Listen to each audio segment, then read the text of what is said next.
Hi everyone. This short video is covering rhetorical devices, also known as language techniques or linguistic techniques or devices. This applies to level 2. So today I'm going to look at 5 techniques, 3 in particular, but I'll glance over 5 of them. And some of them you will have found in the documents that we looked at for layout features. But anyway, rhetorical devices are those little techniques that people use when they're trying to sell you something, but they're also used if you are trying just to get a point across effectively, if you're trying to be persuasive or you just want people to pay attention to your message. So in other words, it's avoiding the sort of bland, plain, ordinary kind of language which won't have a lot of impact. So I'm going to look again at this advertisement that I picked from a magazine and that I used for layout techniques earlier on. And it's for a luxury spa conference at Salon Privé in London. Okay. Now, you might say, well, there's not a lot of language rib for language techniques there, but let's have a little look and we'll break it down. If you just take a glance at that, the pictures are probably the first things that hit your eye, and then this rather elegant looking logo here, and the red here, which warns you to book early and you'll get a discount. Okay. Now, if you can think of any language techniques there, just hold those in your mind. Pause the video and then start when you're ready to hear what I'm going to say. Okay, the first technique here is called direct address. Now, this is all in the handout that's in the chat and that I'm going to show you on screen in a moment. Direct address means that you're addressed directly, either using the word you or using a command or an invitation. So, book before the 30th of April, it's kind of like a command. It's what we call the imperative. It's telling someone to do something. So, it's the imperative voice. Book before the 30th of April. Of course, you don't have to. You don't have to follow that command. But if you do, look at this, you're going to receive a 25% discount. So again, direct address is the first one used there. Now, look here. You are invited. There's direct address again. It could say everyone's invited because really, it's not an invitation sent to your address. It wasn't posted to you. It wasn't sent in an email. No one walked up to you and said, please, will you come to this? It's an invitation to anyone who wants to book, basically. But using the word you makes you feel a little bit special. It makes you feel maybe that, yeah, this is for me. Okay. You're invited to spend a spa networking day at one of London's most private members clubs, the Hurlingham Club SW6. That's not for everyone. Not everyone would want to do that. Some people would. The point is that the readers of this magazine must be people who would like something like this because this is why they've chosen this magazine in which to advertise this event. Now, one of London's not just private members clubs, but most private members clubs. So number one, the readers made to feel rather special. Okay, that's quite exclusive. And the other is there will be privacy, so they can relax a little bit more than they could maybe at a different event. So the use of persuasive language here, what we call emotive language, is important because it's language that taps into your emotions. Look here, enjoy a morning with leading keynote speakers who will share their thoughts on the hottest topics of the moment. Now, 3 things. Enjoy. That's emotive. They're tapping into your emotions. People reading this are possibly busy people. Maybe they're not. Maybe they're just rich. I don't know who they are, but they're people who would like to enjoy. We all want to enjoy things now and again. Leading keynote speakers. So leading means they're top of their game. So we're providing you with the best. That's what they're trying to tell you. That's what you're getting here. So again, that's emotive. And they will share their thoughts on the hottest topics of the moment. So they're using fairly slangy language, it's fairly ordinary everyday language there to make them seem maybe not so, um, they're not above communicating with you on an ordinary level. They're they're ordinary people. That's what they're trying to say. You can be yourself here. You can relax, but it also means we're up to date and we're going to cover the things that really matter to the people who come along. And then they go down here and they say, then relax in the sumptuous grounds of the Hurlingham with fellow spa decision makers and enjoy the finest corporate hospitality in the UK spa industry. Right, that's packed. Okay. Relax is emotive again. So, first of all, you go to all these talks and then relax. So, you work hard and then you can relax. And the sumptuous. Okay, so it's luxurious, it's elegant, it's rich, sumptuous. Grounds of the hurling them with fellow spa decision makers. They're trying to make you feel important. If you're a decision maker, it means you're of some importance in a worldly sense anyway. You know, um, Fellow spa decision makers. So they're saying, well, we see you as a decision maker. They don't even know you. They don't even know who's going to pick this up and read it. It could be someone in the dentist picking this up and reading it, somebody who has no interest in going to this, but they want to really reel you in. So that's emotive language as well. And there's enjoy again. Okay, so they've got the word enjoy again, the finest corporate hospitality in the UK spa industry. So we are the best. That's what they're telling you. So that's packed with emotive language there. Okay. So those are just some language techniques that are designed to kind of draw you in, to engage you emotionally, and to make you want to do this. So let's have a look now here at the handout. Now this is on the chat. It's also in that booklet that I sent you by email and asked you to print off and bring home. And I've also sent you, I think I've sent you a screenshot of this. Maybe I haven't. If I haven't, I'll do that shortly. Okay. So the first one to look at is number 2 here, emotive language. So this is language which engages the reader's emotions. It's effective because it helps the reader to feel the emotions that the writer is feeling. Okay, that's important. They're trying to grab your emotions and play with them, really. This makes it easier for the reader to understand the points that the writer is making. So if you look at this, imagine being cast out into the street, cold, lonely, and frightened. That's a good line to use if you're trying to get someone to donate to a homeless charity, or to a charity for maybe stray dogs, or to a charity for maybe children who run away from home, or whatever it might be. That would be very effective there. Or if you don't donate today, another child goes hungry tomorrow. That's very emotive. That plays on the guilt, so that's emotive language. Now, another one that we have there is direct address. And that's the one, sorry, I thought I had the one with just the 5 in it, but I obviously don't. I have the full thing here. So direct address is number 9.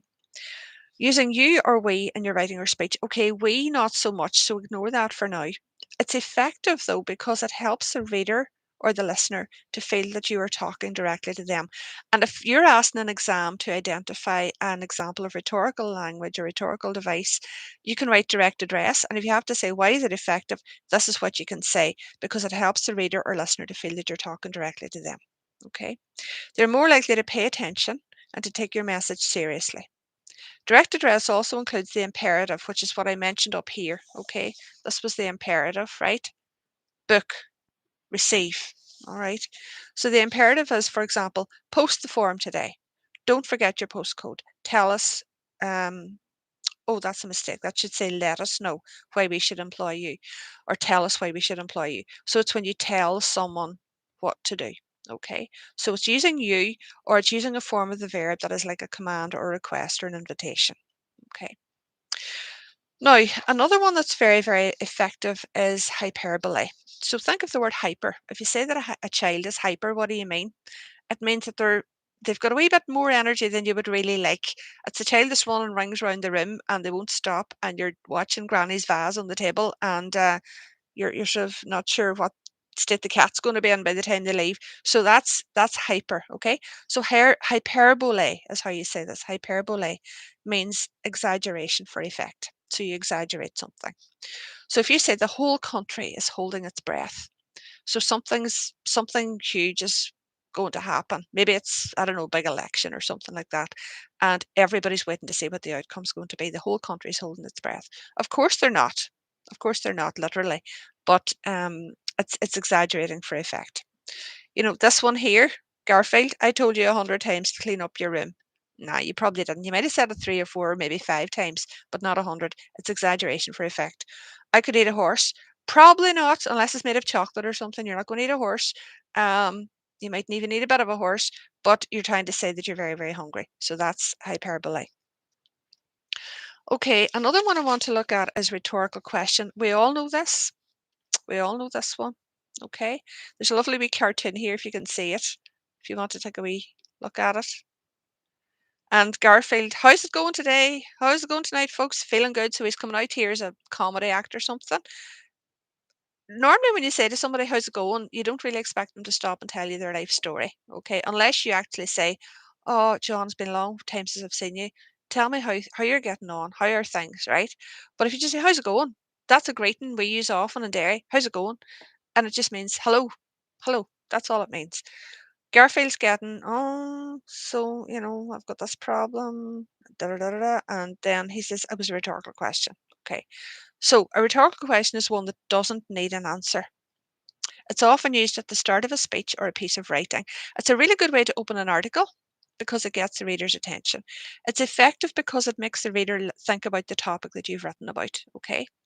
So again, if we just go back to the emotive language, this is a combination really of it's not a rhetorical question here, but if you were to change that to a question and say, "Can you imagine being cast out into the street cold, lonely, and frightened?" Or "Would you like to be cast out into the street cold, lonely, and frightened?" It's a question. You don't expect someone to write back to you with the answer, but you want to get them thinking. Okay. So what about these? Is this how you want your children to spend their summer holidays? So let's say there's an article, someone's written an article about summer holidays and how some maybe 11 and 12-year-olds are hanging around the park drinking and doing all sorts, and then someone writes another article to follow that up and they say, "Is this how you want your children to spend their summer holidays?" They don't expect people to write back. What they're actually saying is, "Look at this, pay attention. I want to tell you something that's important." Okay. Or how long does it take to build a hospital? So let's say that the government promised money 10 years ago for a new hospital for Derry and it hasn't happened. Nothing. They haven't even turned the sod yet. Nothing's happened. And then the article in the newspaper begins with, "How long does it take to build a hospital?" Okay. Again, it's not meant to be answered. It's meant to get your attention. Okay. So emotive language, rhetorical question. Now, another one that I want to just look at is the last one is the rule of three. And it's number 5 on the wee handout. Okay. So the rule of three is when you repeat the same word or phrase 3 times. So for example, what we need is action, action, action. All right. Or you might use 3 words or phrases in your writing or speech. So you could say, like take the phrase, "He was tall, dark, and handsome," right? Those are 3 words to describe someone. Or she was gentle, beautiful, and intelligent, right? Or this job is boring, badly paid, and ineffective, right? So somebody's doing a very menial job, it's repetitive, and they're fed up with it. And they say, it's boring, badly paid, and ineffective. So for some reason, the human brain remembers things better in groups of 3 than it does in groups of 4 or in pairs. I don't know why that is, but apparently it's true. Okay. So it's the same word 3 times, like action, action, action. It's 3 words together to describe somebody or something, like tall, dark, and handsome, or boring, underpaid, and ineffective. Or it's using 3 different words to say the same thing. So I ask you, is it fair? Is it right? Is it just? So they all mean the same thing. So fair, right, and just. Okay, so 3 words that mean the same thing. Now, what I want you to do is have a wee look. This is in the group chat and it's in your booklet. No, it's not in your booklet, actually. It's not. So you might want to take a screenshot of it if that works. I don't know if it works for you or not. You have a list of the techniques here, and what I want you to do is read each sentence or group of sentences. And over here, I want you to write just the initials of the technique used. So if it's emotive language, put EL. If it's rule of three, write R3. If it's hyperbole, put H, and so on. RQ for rhetorical question, DA for direct address.